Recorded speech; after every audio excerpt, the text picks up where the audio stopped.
Қазақстан Республикасының президенті Қасым-Жомарт Кемелұлы Тоқаевқа, Қазақстан Республикасының үкімет басшысы премьер-министр Олжас Абайұлы Бектеновке, Қазақстан Республикасының бас прокуроры Берік Ноғайұлы Асыловқа, Самұрық-қазына қорының басшысы Нұрлан Жақыповқа, Қазақгаз ұлттық компания акционерлік қоғам басқарма төрағасы Жаркешев Санжар Серікбайұлына, Маңғыстау облысының әкімі Қилыбай Нұрдәулет Игілікұлына, Маңғыстау облысының прокуроры Майлыбаев Айдос Серікханұлына ұжымдық үндеу.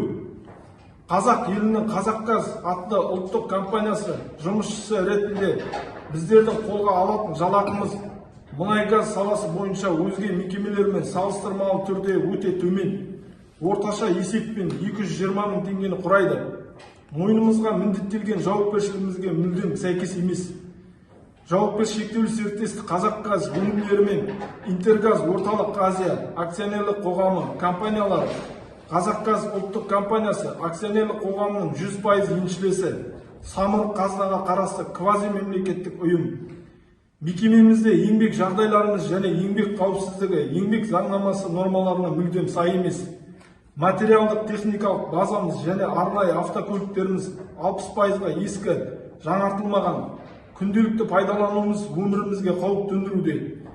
Мекеме басшылығы біздің құқығымызды ескермей, бір жылдан аса ұжымдық шарт бойынша жазылған хаттарды қанағаттандырмай келеді. Құқықтық мемлекетте құқығын талап еткен жұмысшыларды қудалауда. Осы уақытқа дейін мекеме басшысы Жетібаев Бауыржан екі әріптесімізді жұмыстан шығарған болатын.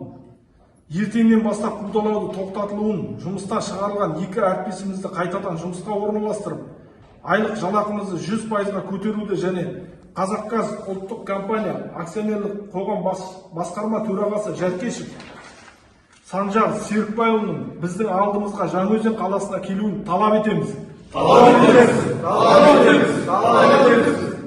Жаркешев Санжар Серікбайұлы Маңғыстаудағы барлық орын алып жатқан заңсыздықтарды өз көзімен көріп, құлағымен естісін.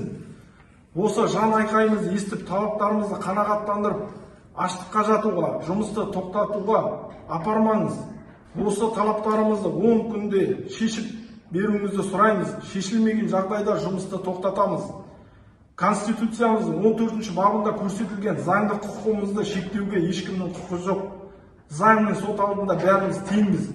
Ақпан айының 28-ші жұлдызы 2025 жыл, Маңғыстау облысы, Жаңаөзен қаласы.